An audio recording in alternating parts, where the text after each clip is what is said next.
I'm Sehaam, Cyrene, and you are here for better conversations. The emotional suffering that I have heard as I have made my way over the last 15 years is just astounding to me. And there has to be a better way. Leaders have to step up to the plate and really sharpen their interaction skills. And there are a lot of cases where I say, okay, you should not be in this role. You don't like it. There's something going on in your life, in your world, that has produced a worldview that is not healthy for a workforce and not healthy for you nor the organization. What are your options? Too much suffering, just too much. Now, there's a lot of happiness and there's a lot of excitement and there's a lot of energy, but I think about how much more powerful, influential, helpful we could be in organizations and to the greater society, to the world in which we live and contribute, if we could get rid of even 30% of some of the pain and suffering, emotional pain and suffering and destruction that goes on in organizations. It is solvable. While we're gifted with speech, conversations, really good conversations, don't happen as much as we'd like. In this podcast, my guest and I deep dive into all the corners of what makes a conversation awkward and uncomfortable, or warming and memorable.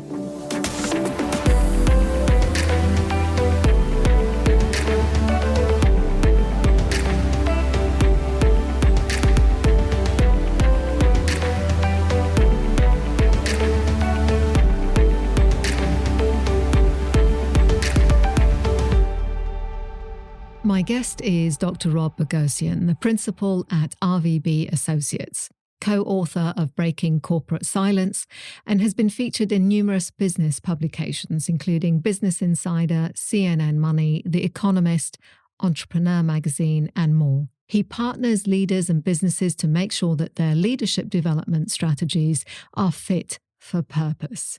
Rob's perspective is that if you get that right, then you minimize operational risk caused by performance gaps at all levels, the individual, the group or team level, and enterprise-wide. He is particularly interested in corporate cultures of silence and cultures of voice, and believes that leaders are not always aware of the influence and impact they have on their people's behaviour, and therefore what their people feel they can express and say. And I'm inclined to agree with him. You will hear Rob get very impassioned when he talks about the damage that corporate silence does to people at work. Why this interest in our fear of speaking up? My sense is it comes from a profound appreciation for the suffering that his grandfather survived against the horrific injustice of genocide, and an equally profound gratitude and respect for the opportunity and insight that has given him. It's like he sees and feels the echoes of terrible leadership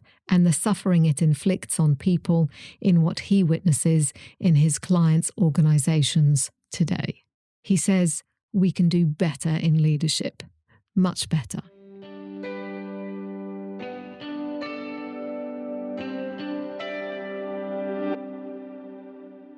To get into the conversation that we want to have today, I'd love to hear from you, given what you do.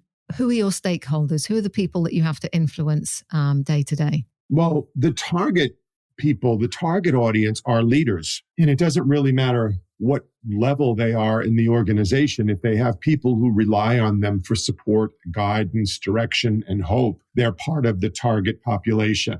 And what I try to do in my work, in our work, is to take away any responsibility that a leader might take for granted. I think a lot of times leaders don't realize the extent to which they influence people. And one of the things that I say often is that we develop organizations one leader at a time. It's so important that every interaction is well thought out, and not so that it's a distraction, but that it's never taken for granted, because the repercussions of positive, constructive interactions last forever. And the repercussions of a destructive interaction last even longer than that. So leaders have to know the influence they have, and that every single word, thought, expression, nonverbal that they emanate has an impact And on that point then, Rob, why do you think it is that leaders are not aware of the impact of what they say? It's very hard to say, even generally, why this is so. I suspect that it's because of an overwhelming focus on immediate results. Get immediate results. Get positive immediate results. There's a lot of pressure on leaders to do that. And when that is overwhelming for leaders, or when it is the target and focal point of leaders, overwhelmingly, what they do is leave out the human element, or let that be second, third, or fourth on their radar screen. That's what I suspect. Do you think there's an element of, because sometimes when I'm talking to leaders, they're not aware that people hang on what they say quite as much as they do. And for them, they are just in conversation, or they're making a request or a demand in some cases. It's almost like they're not sure that why people might listen to them, or why what they say would carry so much weight. And it's something that I've been pondering, for a while, because I work in a similar space to you, as you know, and there's in some conversations with leaders, there's almost like really? People really watch me that much, or they really hang on everything I say, or it means that much to them. And so there's an aspect of surprise there, which is why I asked you the question. Yeah, you're so right. It's just astounding to me that you can be at the top of an enterprise and take for granted the profound level of influence you have. And I say to leaders in formal settings, every single thing you do or don't do or say or don't say is under a microscope. Everything. And I go into this whole list. What you say, what you don't say, when you come to work, when you don't come to work, who's in your office, who's not in your office, is the door closed, is it open, when are you on the phone, when are you not on the phone, who gets the project, who doesn't get the projects, when we go to lunch, if you go to lunch, when you send the text, when you don't send the text, when the emails go out, to whom the emails go out. Everything is under a microscope and subject to the interpretation of the employee culture, that they don't check in to say, we notice you're sending text messages at 12 o'clock at night. We just assume that means your expectation is that we too should be working at 12 o'clock at night. They don't check that. They just make that assumption. It becomes an interpretation, which becomes fact, which gets socialized throughout the employee culture. And there you go. It becomes a norm. Nobody hands it back in an editorial format to say, gee, or a draft format. Mr. and Ms. Leader, this is the assumption we're making based on this litany of text messages that came after working hours. And here's our interpretation. Is this right? No, they just make the assumption and they go along. And so leaders sit up straight when we have this conversation. If they don't know, you're absolutely right. I remember a conversation I had with a CEO, my client, of a global retail organization. And I said, do you know what people are saying most about you? And this person said, no, what? I said, that you eat lunch in the cafeteria. And his response was, well, I have to eat. And I said, well, you never just eat. If you're the CEO, you never just eat lunch in the cafeteria. The fact that you are among everybody, every worker, when they're there, and that you sit down at the tables and you ask, what's happening? What are you working on? Who are you? Where do you work? That has meaning to them. And he was astounded. He said, really? I said, yes, absolutely. Really. So the bottom line here is we absolutely have to continue to talk to leaders about the influence they have on others, especially at the top of the house. They're insulated, and we have to show them and tell them that they can't take for granted the intensity of influence they have on other people. Intensity is a great word, because they're on stage effectively, and their attention is sought so much by those around them. How easily you get ear time with the CEO matters to people. It's a currency, and it's important to be aware of that. I think you're absolutely right that the employee culture is always scanning for messages from the management culture. And they do that because their number one job, this is what my friend and colleague Stan Slapp says all the time, is that they're trying to figure out, the employee culture that is trying to figure out how to survive in the management culture. And so they scan for messages to help them figure out and make sense of their survival. How are they going to do this? And so that means that the volume that the leader community speaks is much louder than they think, because you're right. The employee culture is scanning constantly for meaning and interpretation of the meaning, not because they're insidious, but because they're trying to survive under the direction of the current management structure. Yeah, absolutely. You hear people talking, don't you, saying things like, I can't get time with her. I can't, I've tried and all my meetings get cancelled at the last minute, or right. So, but if you do have influence, as it's perceived, and you can get time with them, then, you're an important person to know, because potentially you're a route to them. And survival is the great word here. Absolutely. I wonder if we can switch tack a little bit, because I'd love to hear about outside of work. Rob, who are you? Who do you have conversations with? Who's important in that space when you're not doing your work? When I'm not doing my work, I'm on 2 boards, and I guess you could consider that work. So, I tend to be the maverick. I tend to be the one who says, well, wait a minute, I see this a little bit differently. I'm aware of groupthink. I'm aware of the dynamics of premature agreement. And so based on that awareness, I tend to be the one who comes to the table to say, well, hold on a minute. Let's think about this. Let's consider this. I see this differently. Let me tell you what my view is.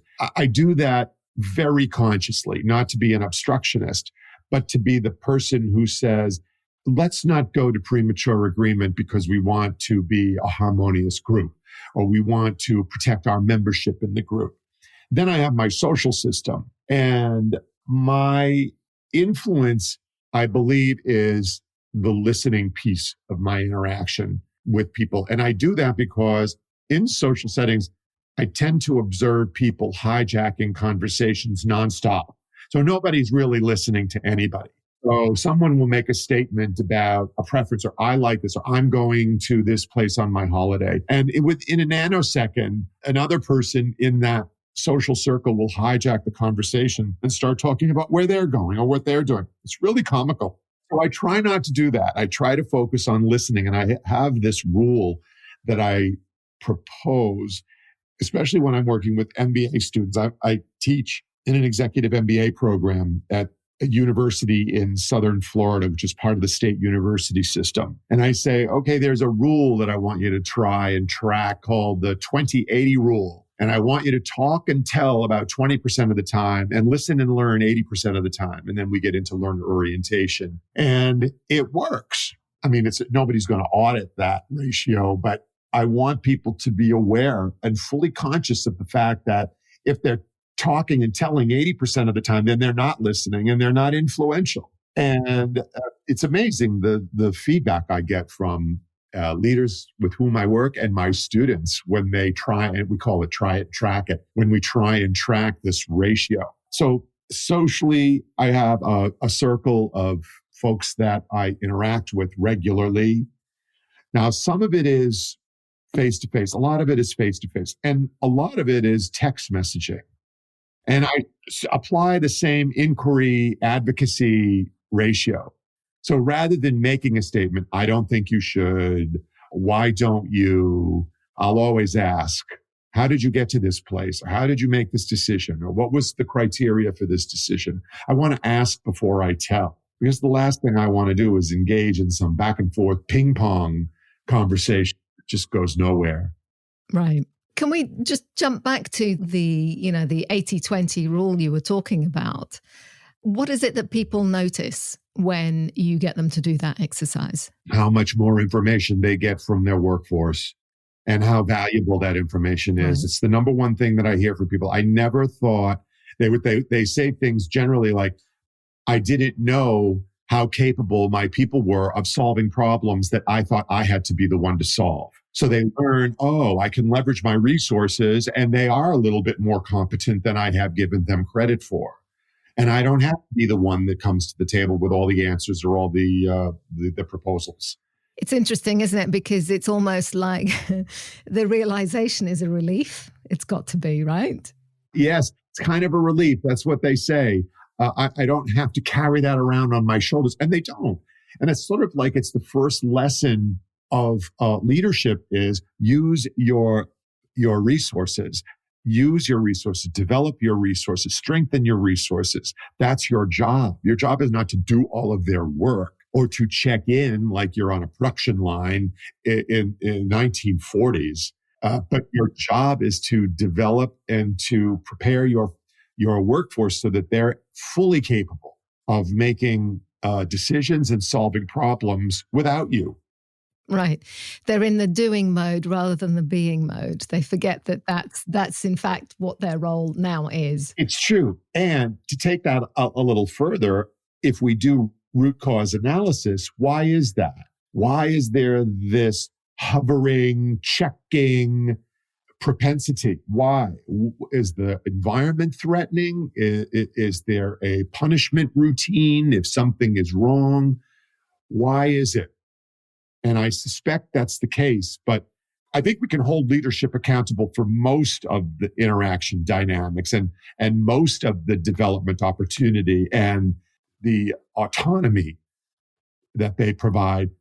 And in addition, I think we have to ask, if leaders are not able to do this, is this a trait or is it a state? And that's a critical answer.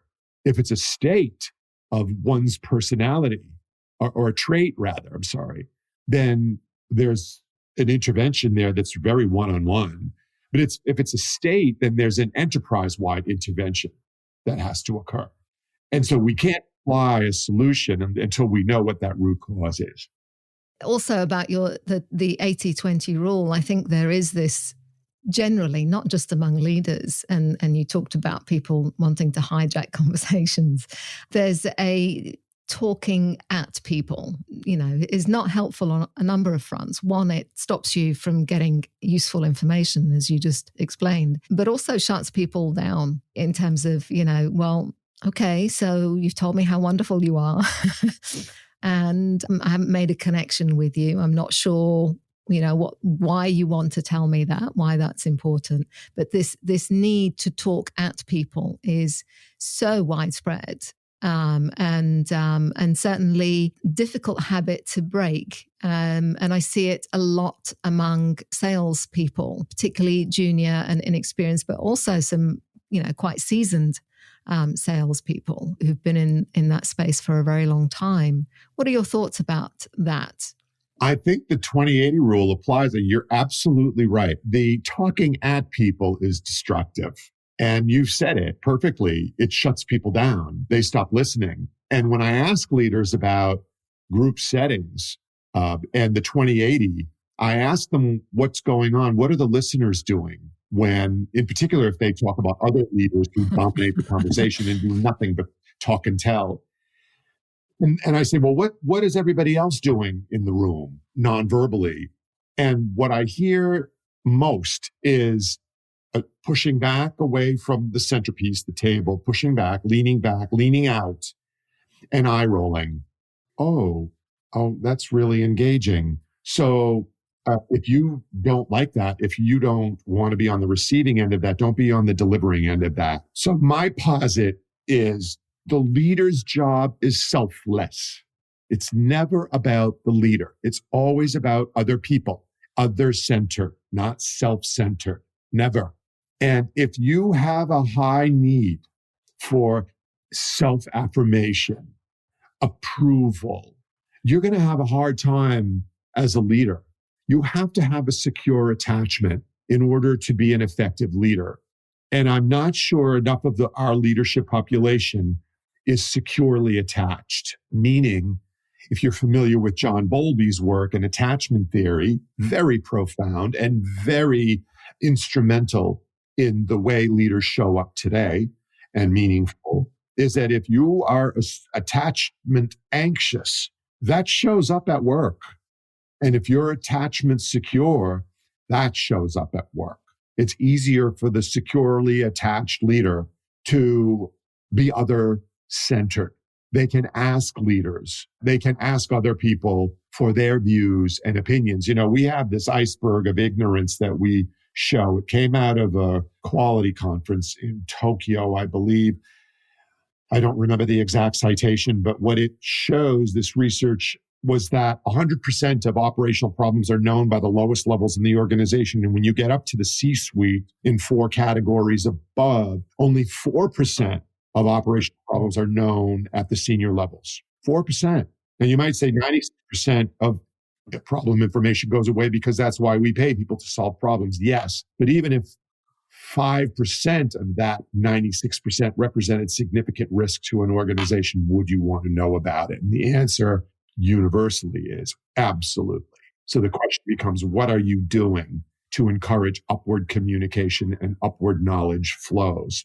Because everything you do, every interaction you have is either a credit or a debit to the upward communication, knowledge transfer dynamic.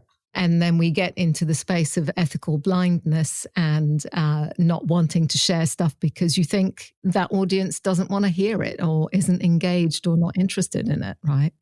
Yes.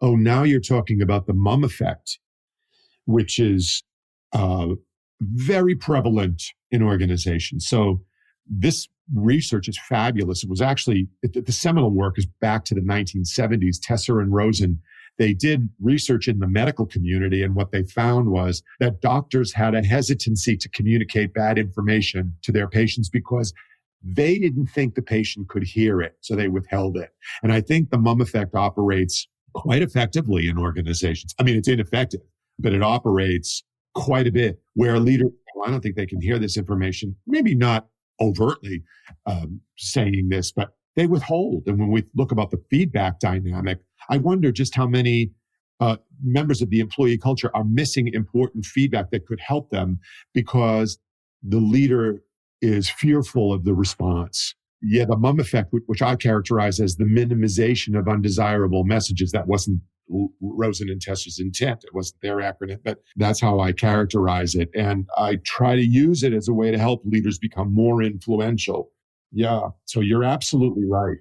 Mm-hmm. When you're helping them be more influential, is there an aspect of that which is about facing the truth, digging into some more important personal values that maybe sit around, integrity or standards or whatever your value set may be, and having that as the thing that overrides and helps you overcome any hesitancy or fear that you might have about delivering a bad message or giving some feedback. And the other piece of it, is it a language thing? Do we not have the language that helps us even begin a conversation, continue a conversation, know how to phrase something? There are two things there. One, you're asking about, I believe, values-based leadership and living the value of integrity or living the value of achievement. You said standards, but I equate that to achievement value. And the other sounds to me a bit more tactical. Like, what is the actual language that I use? And it's interesting. Both of those questions are interesting. I see them as separate constructs. So in the values aspect, I think if the leader makes their values clear, and I know that my dear friend and colleague Stan Slapp would agree that's his area of expertise, values-based leadership, is that if you live your values every day and your constituency understands in no uncertain terms why your values are important to you and what they stand for and where they come from, then the employee culture can get behind it. They can commit to it. They can live it also. So if you just say, oh, I value integrity, well, that's nice. Just write it down on a piece of paper so I don't forget it. But if you disclose the reason why integrity is important, and Stan calls it one's moment of truth, it's the story behind the declaration, then it becomes real for your constituency. You can live it. We know why. We can get behind it. The other aspect of the interaction that you bring up is the tactical pieces of what's the language that I use. And this is surprising to me. Working with organizations at leadership at any level, I am often surprised by the lack of certainty and confidence in very basic language use. What do I actually say before I respond? And I won't hand out a script. That's sort of, babyish. We talk about the needs of every human being, which are around self-esteem and dignity, and the difference between constructive feedback and destructive feedback. And then the traits of those who are on the receiving end of either of those two types of feedback. So there's a duality, but there's almost a 2x2 quad of matrix. You have the message receiver and the message deliverer. So if the message deliverer is low on confidence and delivering messages that are potentially destructive, we have a reaction from the receiver that lowers trust, that is perceived as a personal attack, that ruins the relationship between the two, and it degrades the organizational commitment. So it's very complicated. I think leaders need to work on both of those aspects of interaction, the values-based aspect, and also the tactical. Rob, as I'm listening to you, I'm hearing a deep passion and commitment to making this world better, and certainly, for not just for the leaders, but for the people in those organizations. And why is this important to you? Okay, basically, this is a great question. 35% of my practice is assessment and coaching. And when we do assessments, we never let the coachee, the leader, sit with information alone, data. We always do a debrief. Now, maybe that's just general standard practice, but we really take it seriously. And I've done assessment and coaching for thousands of leaders around the world. And what I've heard basically gives me the impression that there's a lot of suffering in organizations, emotional suffering, not cognitive suffering, like I just can't understand, I can't get this strat, I don't know how to do this, not that, that's solvable. But the emotional suffering that I have heard as I have made my way over the last 15 years is just astounding to me. And there has to be a better way.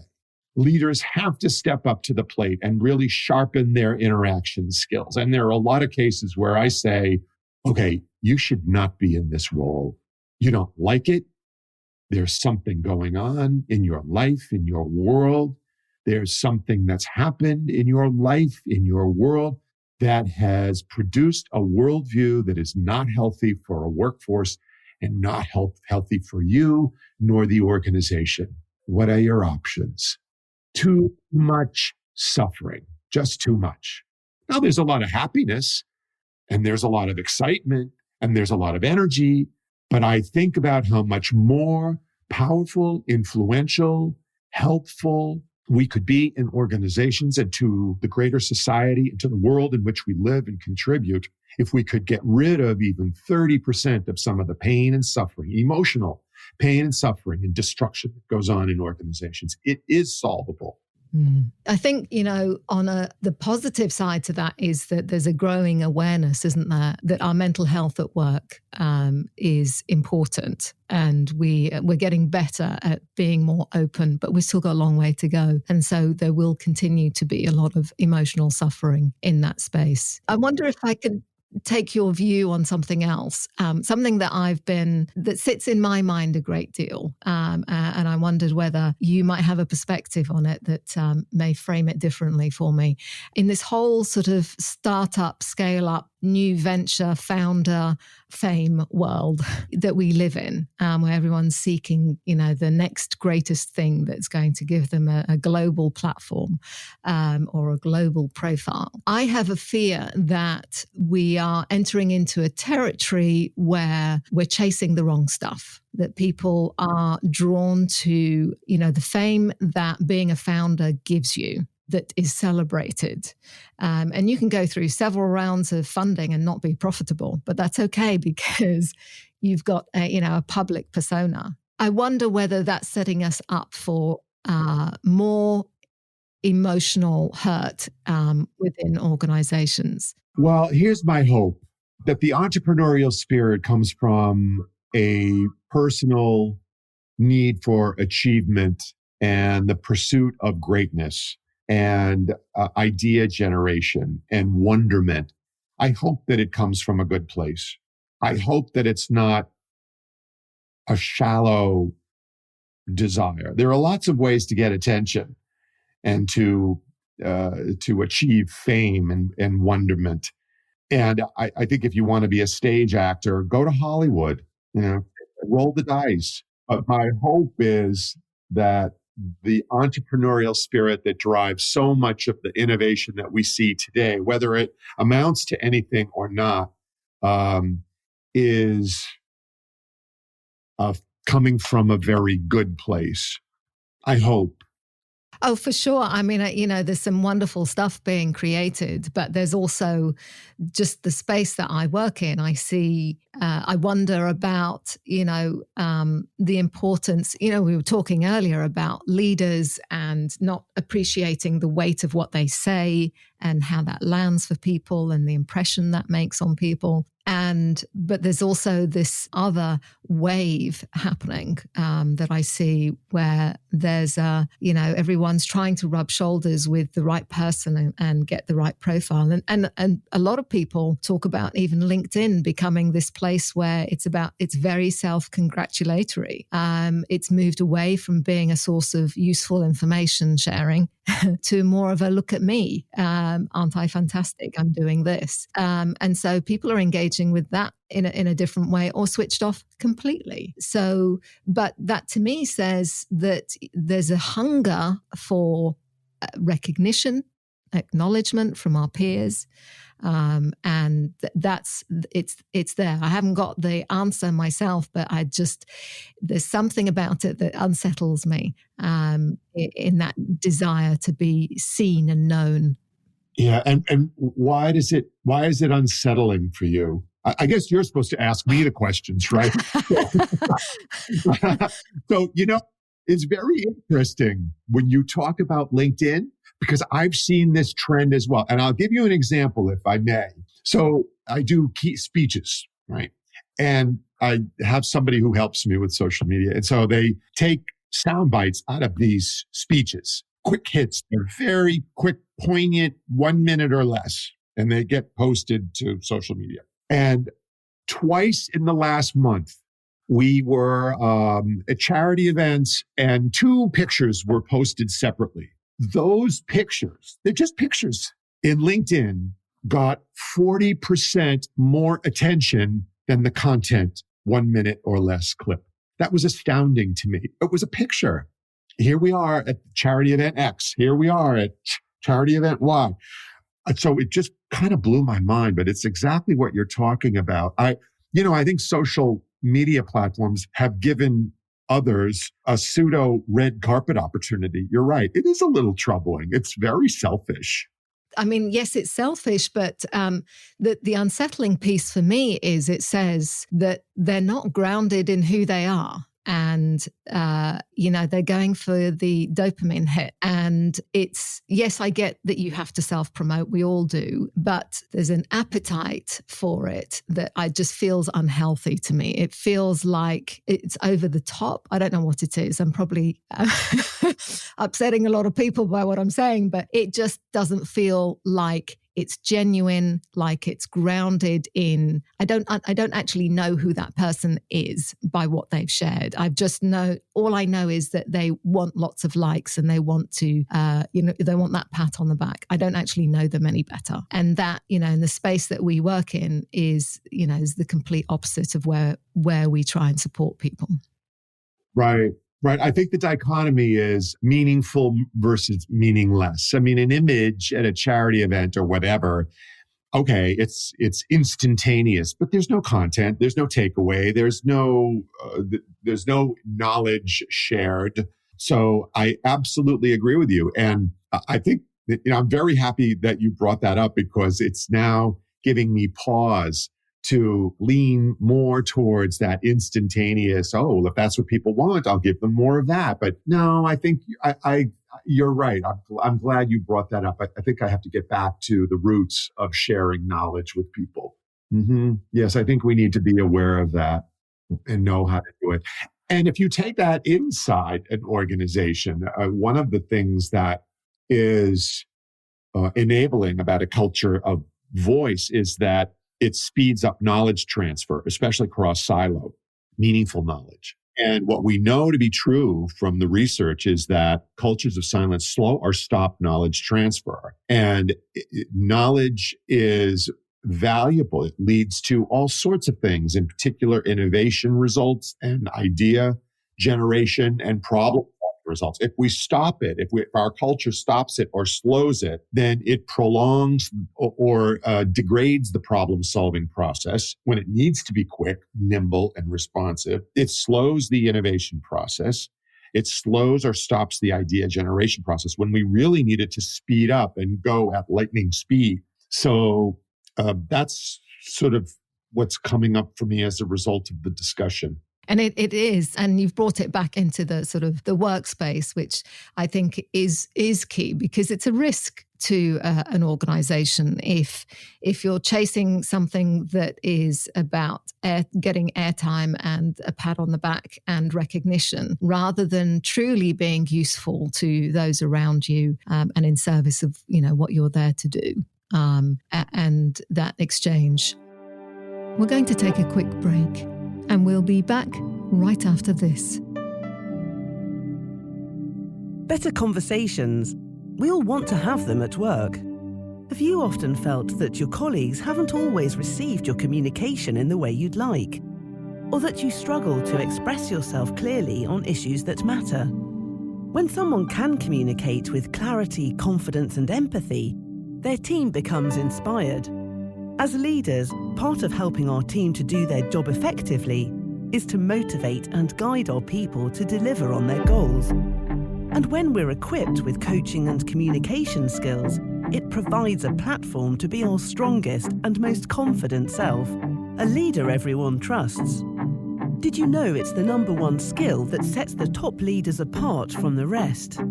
That's why we've created a 12-week online course hosted by executive coach Sehaam Cyrene, helping you to navigate those meaningful conversations with skill and compassion. Enroll today at leaderswhocoach.today. Tell me about someone who's been most influential in the way you hold conversations. Someone who's been influential on your style. There are two, actually. And one was my father, who said to me, when you ask a question, have a tolerance for silence. And I said, well, how do I do that? And he said, I want you to count to 45. You ask a question of someone with whom you're engaging in a conversation and ask the question like you want to know the answer, not like you're waiting to get your thoughts in there. Just count 45 and see what happens. And it's amazing to me. So I tried. All right, Daddy says I should try it. I'll try it. And I did. And it was amazing. And in a leadership capacity, it's very interesting to see what people do when they ask questions. So I coined it the 45-second rule. And it's a cousin of the 20-80 rule. So the 20-80 generally says, okay, in my leadership role, I'm going to talk and tell 20% of the time and ask and learn 80% of the time. In a meeting setting, how that works is I ask my team, for example, okay, we have problem X. What ideas do we have? And we get what I call the bovine stare, which is that blank look from everybody and silence. Well, there's a reason for that. And so I ask leaders to try the 45-second rule and watch what happens. I said, you won't get to 40, and they never do. The longest is, I think someone said they got to 40 seconds. Someone in the team will break the silence. And I said that you have to use this to break the pattern, which I call it the cycle of dependency. So normally the silence tolerance when we're asking for input from our teams is about 5 seconds. And if there's silence, then the leader says, okay, well, here's what I think we ought to do. And they jump in with their stuff. Well, if that happens enough, it becomes the norm. So the employee culture says, well, our boss asked us a question for our input, but really all we have to do is wait 5 seconds and then they will come in and tell us what they really want, which is safer than us participating in this process. We have to break that cycle if we're going to allow people appropriate levels of autonomy in an economy that requires rapid, nimble, responsive, and flexible problem solving, client problem solving, and idea generation. We can't be sticking to an antiquated structure, decision-making structure, and approval structure that has to go up every rung in the hierarchy and then back down before it finally gets to the person who's implementing the solution. That won't work in the digital economy. It will be a failure. I don't mean to sound like, I don't want to catastrophize, but we can do better and we have to do better. And that means leaders have to wrap their arms around not only the process, but on the ego implications of allowing, enabling, and supporting appropriate levels of autonomy. If I'm giving you decision-making authority and you're 3 levels down, what does that mean to me? What does that mean to my identity as the senior leader in this organization? There's that element we have to deal with. Because until we do, it's just not going to happen. Well, and it's limiting to your own organization. It's very short-sighted, right? It's if you become the bottleneck and everything has to pass by you, or you have to be the one that comes up with the great ideas, why are you hiring all these people? Right? What are they here for? Absolutely. It's interesting because it's asking a question and then falling silent, as in being quiet, is so simple and incredibly powerful and yields so much. But for something so simple, it eludes so many people, right? Yeah, it is simple. Just start count, ask the question, open-ended, of course. How can we or how should we? And then just the other rule is the shut up and listen rule. Just shut up and listen, and you'll be amazed at the things you hear. And it's the second most common response I get from leaders is that they're shocked at the level of engagement when they allow people to participate without dominating the interaction. I don't have to be at the center of all of this. I don't. Not me, but that's what they say. You mentioned 2 people. One was your dad. Who's the second person? My friend and colleague, and I'm going to say her name, Ann Rogers. Ann has been in the OD space for a long time, and she is one of the most selfless leaders that I have ever met in my life. Ann is always interested in others. She's always asking and listening, and she does it in a way that she's interested and really cares about what she's hearing. And she has this way of acknowledging and legitimizing what you say without judgment. And what that means is I love spending time with her. I love talking with her. We try to have lunch every quarter at least. And I look forward to it because it's my space. You and I are in the same OD space and we're always giving to people.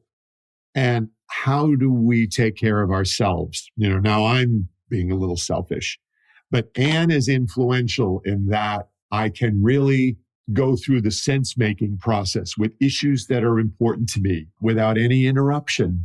And I only hope that I do the same for her. She's a very dear friend who I respect tremendously. So those are the 2 people who have influenced me most in the interaction space. What you described there is holding a space for each other, right? What you do for your clients, you have someone who holds a similar space for you. Yes, nicely said. You've written a book, Rob. Tell me more about that.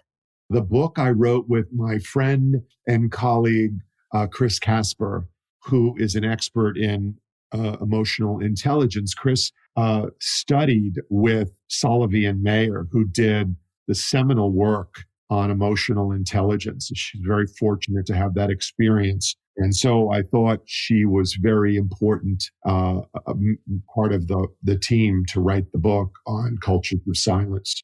I actually got a copy of your book, and I've enjoyed reading it. I'm most of the way through. Oh, thank you. And I managed to get my hands on it. And it's fascinating because you quantify very clearly, what does it look like to listen?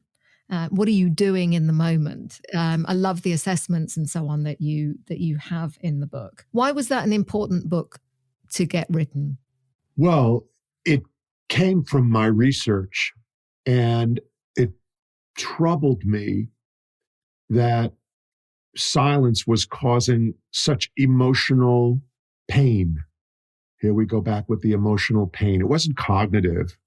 It was emotional. And the thing in particular that troubled me most throughout the entire sample population, the study population, was self-doubt. When people had experienced interactions that led them to choose silence as a survival mechanism, one of the consequences was they began to doubt their efficacy, and they began to doubt their value system. And I thought that was just short of criminal. I mean, I'm sorry if that sounds dramatic, but they didn't know each other, but yet they all described the exact same emotional consequence. They said things like, generally, I began to doubt myself. Maybe I'm not as good as I thought I was. Maybe I don't have it right. Maybe I am wrong. Maybe this has all just been made up in my own head. And these were highly successful people, C-suite people. And I thought, this is not right. This should not be happening. This is destructive. And we as organizations can do better. We can do better than this. We're shortchanging ourselves and as an enterprise, and we can be so much better than this if we can solve this issue. And the other thing that is true for me, which you don't know, is my background and my value of respect. And, I'm the grandson of genocide survivors. And the only reason why I sit here talking to you is because my grandmother survived a death march based on religious persecution. And I think about that pain and that horror and that inhumanity and the suffering. And I think, okay, no one should suffer and deal with it by being silent. No one. That we have to talk with each other and communicate with each other on a constructive and a civilized way so that we can get through the issues that are barriers, that are potholes, whatever analogy we use. It's just, let's figure out how to get beyond it so that we can put it behind us and move to the finish line, the goal line. What are we actually trying to do? It's noise. It's painful noise, but it's noisy. And it creates a destructive cycle. The energy that's spent trying to sense make in organizations due to some dysfunction, that's rooted in an interaction. We have to be better at it. And we can't be better at it until we talk about it. And we can't talk about it until we start to name it. And that name is a culture of voice. What you say about people doubting themselves is the result of a not pleasant interaction with somebody, a conversation, or a sequence of events, or a repeat behavior that you're enduring, and it does make us fall silent. It makes us acquiesce and give up, and that can be a really hard place to come back from. And you say, is that criminal? I don't think that's too strong a word. I think we're a little careless in what we say and the impact that has on other people around us, particularly those in service. Right? They've committed to somebody else's vision, They're getting behind it and they want to be part of something. And it's careless and thoughtless and potentially ethically compromised to think that you can just say anything or that you don't have to take care with your choice of words or your behavior as a leader. And so I think I wholeheartedly agree with you because when someone is in that place, that's a very difficult place to come back from. And so, obviously best not get there in the first place. So everyone needs a voice. What can people do? What would be one or two simple steps that someone who's in that position, who has lost their voice, so to speak, what can they do to comfort themselves? Comfort themselves. Well, it depends on how one achieves comfort. Is it emotional comfort or is it some other form of comfort? If you're silent in an organization and you've given up, in other words, you've given into, it's futile. It's not even going to bother anymore. That sense of cynicism leads to a contraction of discretionary effort. Now, if you have an achievement motive, that can't feel good. And so figuring out how to have a voice in a system that isn't inclined to allow that is important. And so there are a few things that people can do who are in that situation. Number one is to know the difference between high challenge language and low challenge language. And high challenge language is when we use absolute. So we tend to we behave a little bit like passive aggressive. So we say nothing, say nothing, say nothing. And then all of a sudden we burst through the boundaries and we say, this is a problem. We can't, we shouldn't, you always, it never, stay away from that. So that's high challenge language. Low challenge of language is, I see this problem a little differently. Do you want to hear about it? Do you want to hear my view? So there are two possible answers. Yes, I do. No, I don't. Okay, if the answer from the leadership is no, I don't, you've tried. If the answer is yes, I do, okay, this is how I see it. And just present your view. So the last part of the presentation, the view presentation, is how do you react to that? How does this land on you? What do you think about my view? Is there any part of it that resonates with you? Is there anything that you like about that viewpoint? Now, what tends to happen is when viewpoints are expressed, so there's a little bit of a gateway, we hear a preponderance of discounting interaction, which is huge. It's the number one thing I hear from my clients and my MBA students is discounting is prevalent. And this is Tim Weaver's work from Boston University. Discounting, can you give an example of what that would sound like? So if you and I are talking and you say, Rob, what we have to do in the OD space is we need to hold workshops on positive interactions. And I say to you, oh, we've tried that 1,000,000 times and it never worked. That's a discount. So it does two things. It has a tendency to dent your sense of self-worth. Dent it, not ruin it, but dent it, especially if I'm in a power position. And secondly, and most importantly, it stops the conversation. So I've said to you, we're not talking about that. And I say, okay, there's an option here, leaders. You have an option. You can do that. And the other thing you can do is take that idea as given. And let's say it's half-baked. You have two options. You can tear it down or you can build it up. So tear down shuts down the synapses in the brain. The inquiry piece, the build-up piece actually expands them and it stimulates the dialogue and the thought process. So I could say, well, tell me more about that. How would that work? How is that similar or different from what we did 3 years ago? Like, I really want to know, not like an inquisition or an indictment, but like, I really want to know and then shut up and listen. So you can see how in the interaction process, those rules come into play. Oh, for sure they do. But Rob, we're back in that. How do you have a conversation? Right? How do you start that conversation? Just you saying, which is a great example, which is to say, well, I see it differently. Just adopting even that phrase as part of how you go to work is enormously helpful to people because it changes the energy. It changes the way someone's approaching it. For someone to say no is potentially rude. So you're almost forcing, a different point of view being allowed to be discussed. Versus if I go to my leader and I say, we have a very serious problem with client call drops in the call center. We have got to do something about this. Well, if I'm the leader that has my fingerprint on the call center process, I don't want to hear you.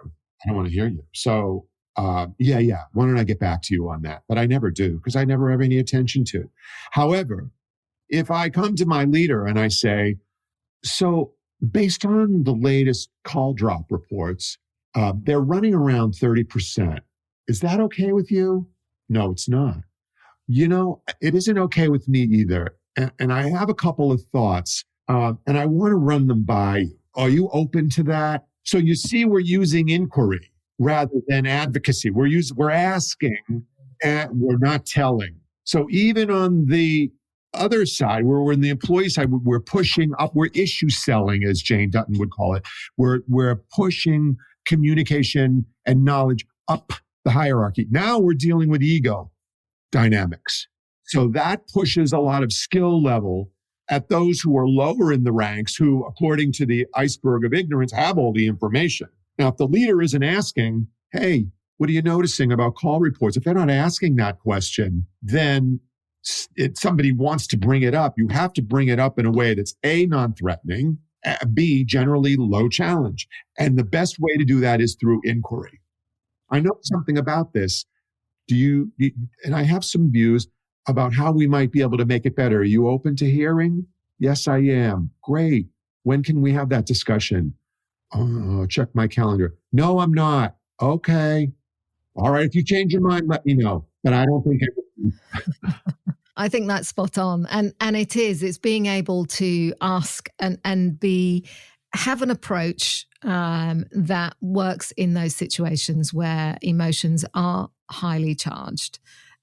You are in, if you're going to a boss and doing it, there's hierarchy in that space. So you're having to navigate that as well. It's quite a tall order, isn't it, Rob, for an individual to have to navigate around a leader who doesn't know how to get the best out of people? Yeah, it is. It is. And if you're going to increase the likelihood of being heard and having a voice and moving valuable knowledge up in an organization, the low challenge inquiry is the best hope you have of being heard. And it doesn't always work. So one of the cases that I'm thinking of is, it's US based, I'm sorry. And it was a manufacturer. No need to apologize. I feel like I know I have cases that are UK based, but I feel like I don't want to do that.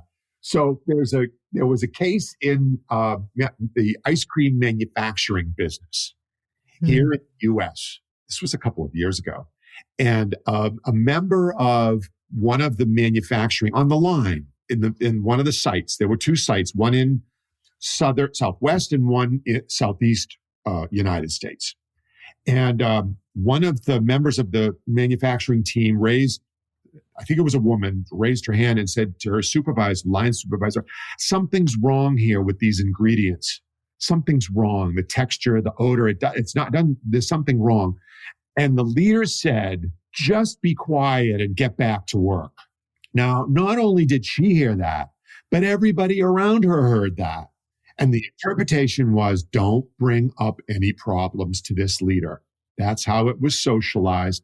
And what happened was there was contamination in the supply chain. And what the CDC noticed is that there were wisteria cases broken out and being reported in the periphery of this facility. So in the emergency rooms, people were showing up with wisteria. And then they noticed it near the other site. And lo and behold, it was in the supply chain. And both plants were shut down. And they almost went out of business. They had to go to an outside financing source for a mega loan to stay in business. They had to shut down for, I think it was 60 days or 90 days. I'm not sure the exact duration. But that's an example where a culture of silence was prevalent and nearly caused an organizational death. And I see these cases all the time. As a matter of fact, there was just the other day here in the US, there was a retail drugstore that was indicted on charges that they overcharge the public health system for medication that was not being dispensed. I believe that was the story. It's recent, clearly a culture of silence, clearly. So when these stories come up in the Wall Street Journal and the New York Times and the Tribune, I could put my finger on them and say, culture of silence right there. And lo and behold, the minute I hear the CEO saying, I knew nothing about this, or the CFO say, I didn't know anything about this, I say to myself, oh, yes, you did. Oh, yes, you did. I'll bet you did. And lo and behold, 9 times out of 10, they do. Well, and even if you didn't, there's a case for saying you should have. Right. So if it wasn't you that was shutting conversations down, you've created a culture at the level below you that is doing that, is being the gatekeeper on your behalf. Yes, that's exactly true. So I think there's a duality here. And I'm glad that you brought up, what can an individual do? So there's something that an individual can do. And, look, and if it's high risk, don't do it. I'm sorry to say, don't put your job on the line if you need it to pay the mortgage and feed your family. I wouldn't advocate that. But your best chance of being heard in a culture of silence, one that's even halfway between voice and silence, is the inquiry. Get permission. Can I have this conversation with you? Are you interested? That's permission. So permission each step of the way. Yes, you can. Yes, you can. Yes, I am interested. Okay. Now you've involved the decision maker, the authority figure in the process versus hitting them over the head with a 2x4, that high challenge, passive aggressive response. So that's one dimension. The other dimension is the leaders have to be listening. They have to be prepared to listen. So in one of our organizational systems, we did this initiative called Speak Up, Listen Up. Because I said, look, you can speak up all you want, but if nobody's listening, it doesn't matter. Eventually, they'll stop talking. So there has to be that duality. Absolutely. Well, yes, they have to listen to, and that's a discipline on their part. This is the time has flown by, Rob. Just to wrap up our chat today, are there any final thoughts that you would like to leave with listeners? I think for leaders, you can inculcate a culture of voice by doing one small thing. And either it's shut up and listen rule, or the 20/80 rule, or the 45-second rule, or the no discounting rule. There are small things you can do in group settings or even individual settings that will encourage speak up culture and to convince your workforce that their voice has merit. And for those who are members of the employee culture, just try it. If you have something to say that you think can improve, but you've hesitated to do it in the past, just give it a try it and track it and see if the low challenge inquiry, the permission inquiry, step by step works. Try it in a low risk situation and see if it makes a difference. I love what you've phrased there and suggested, because really you just need to start somewhere and start with one of those. And you will, just pausing in that way is going to open your eyes up and your ears as well, just observing and seeing what's happening around you. So brilliant. I love that. Thank you very much for sharing that. You're welcome. It starts one interaction at a time. It's not some monumental Big Bang thing that happens. It's like, no, this happens one interaction at a time. Brilliant. Thank you, Rob. I've really enjoyed chatting with you today. Me too. Thank you so much. Thank you. Your questions were great. Thank you very much. I appreciate your time. My pleasure. I hope you enjoyed today's episode of Better Conversations with me, Sehaam Cyrene. And if you did, leaving me a lovely review and rating on Apple Podcast will help me reach more listeners who want to have better conversations at work and in their private lives. You can check out show notes at betterconversations.co/podcast. If you're a regular subscriber, brilliant, lovely to have you back. And if this is your first time, hit subscribe, leave a review and tell a friend. A screenshot and an Instagram story would be going above and beyond, and I would be very grateful. Please tag me at Sehaam Cyrene, all one word, SEHAAM AAMCYRENE. And of course, I'll tag you right back. So, what would you like to hear my future guests and I talk about? Or perhaps you would like to be my guest because you've got a strong point of view that you'd like to share or kick about with me on the podcast. Drop me a note, podcast@betterconversations.co. I'd love to hear from you. And if you are a leader who knows you could achieve so much more in your career and be way more influential by having better conversations and stronger relationships, then do consider enrolling for my 12-week online course, Leaders Who Coach. You'll find the curriculum, videos, and a whole load more at leaderswhocoach.today. Thanks for listening. I'm Sehaam Cyrene, and this has been A Better Conversation.